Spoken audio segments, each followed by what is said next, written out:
Hey everybody, today we're talking about Batman the Imposter.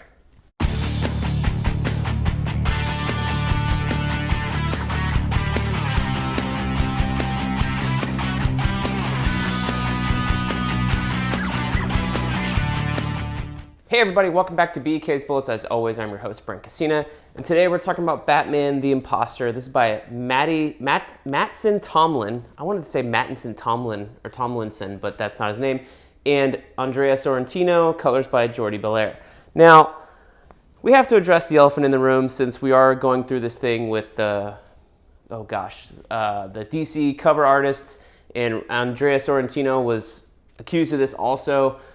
To my knowledge, this doesn't contain any AI artwork. Just background, Andrea Sorrentino's been doing this style for a long time. He showed up doing this on the Old Man Logan series with Jeff Lemire. Also, there was another Black Label book by DC Comics, the Joker puzzle box, or not? Is it puzzle box? Killer Smile. I think it's Killer Smile doing that style. His Green Arrow run was also the same style. He did the same thing on Marvel Comics Secret Empire, the most recent one. So I'm not saying anything about this style. I happen to like this style a whole lot. He's a digital artist, but he did do some fill-ins or some pages for the most recent Chip Zdarsky Joker origin book or something like that, and that was an entirely different style than what he's doing in here, and that did look a little too rendered to me. And that style was accused of some AI artwork misuse, right? And I'm not a fan of that, and you shouldn't be either, because whatever you think of this particular style right here, whether it's lightboxed or computer generated or whatever, like this cityscape certainly is from a photograph, right? But artists have been using lightboxing tools and stuff for a long time, and to my knowledge, all of his other stuff is quite consistent with everything he's done in the past, and I've liked that style before.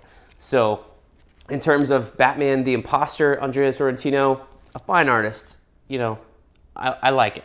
It's definitely got some mood and things like that. Now, let's talk about the story. So, what is this book? Well, this is a DC Black Label book. This was originally published in 3 different issues.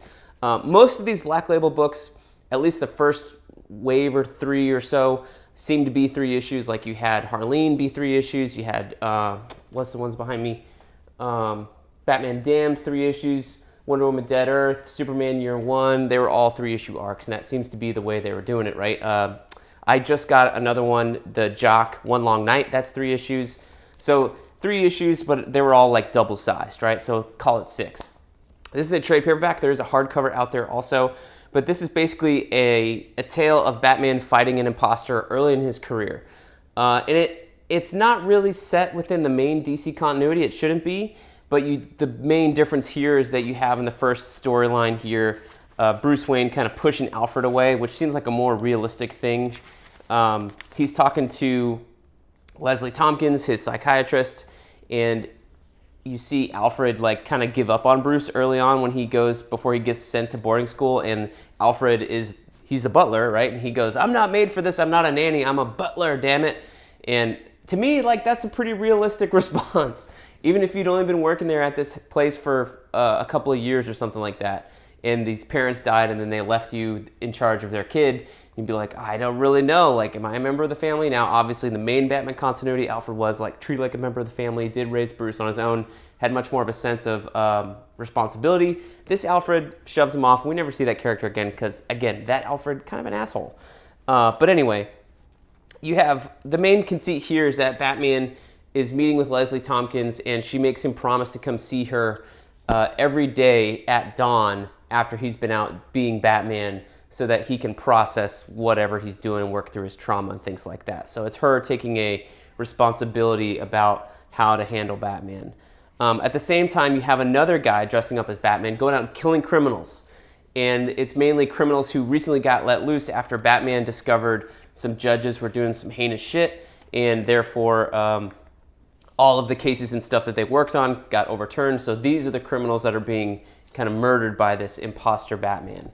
So it's basically a pretty simple tale, and for me, that works. You have Batman trying to figure out who's the imposter and why they're doing it, and he's teaming up with another local cop, which is I believe her name is Elaine in here. She's like the other female character that's in this book. There's mainly three characters. You have Batman, Leslie Tompkins, and the female cop that Bruce gets close to. And you're kind of trying to figure out if he's actually falling in love with her or if he's just using her, and it kind of turns out a little bit of both. But the Imposter to me didn't really surprise me who the identity was. It was kind of clear once there's only a certain many characters in the book who it was going to be. But overall, like, I liked reading this story. I liked enjoying it. I thought the art was cool. The action's good. Like, if Mattson Tomlin wants to write more Batman books, I will certainly support that. I think this is a pretty solid Batman story. Is it worth running it out and going to pick up? Absolutely not. You know, it just in the fact that it's a pretty good, okay Batman story. Like, to me, this is something that you could borrow from a friend, borrow from Comixology or Amazon if that's on their digital service, borrow from a library. You're going to have a pretty good time. Is it an instant classic? No. How many Batman stories are out there that are instant classics? There's a lot of instant classic Batman stories, but there are a lot of mediocre ones that have been put out throughout the years. To me, this is one of the better ones. So I'm not saying it's an instant classic. Just because it's got Black Label on it doesn't mean it's going to be great 10 out of 10, but it's a pretty good Batman story. And the fact that it's simple and just kind of straightforward, I think, adds to the enjoyment. There's a little bit of setup here, like maybe they were trying to do something with the ventriloquist. You have Arnold Wesker taken kind of front and center in the first issue, but he falls to the back when in issues 2 and 3, and you kind of don't see him again until the end of the third issue. So I don't know if they're setting up to maybe do like a sequel in this line or anything, but ultimately there's not enough world building to set this Batman apart from other ones, unlike White Knight or Batman Damned. Like, the art is not just going to set up this universe by itself. There's not enough world building to really say, like, hey, I want a sequel to Batman the Imposter because I want to see your take on the ventriloquist. There's not enough there, unfortunately. But like I said, if you see this at a discount, at a show for a good price, this goes for $20. If you see it for less than that, I'd say pick it up because you're going to have a good time with it, and it's perfectly good. It's perfectly decent. Again, not everything can be the best of the best, but I got to say, I really did have a good time enjoying this Batman book. So those are my thoughts on Batman the Imposter. Let me know what you guys thought of this story down below in the comments, and we'll see you guys next time in the Funny Pages.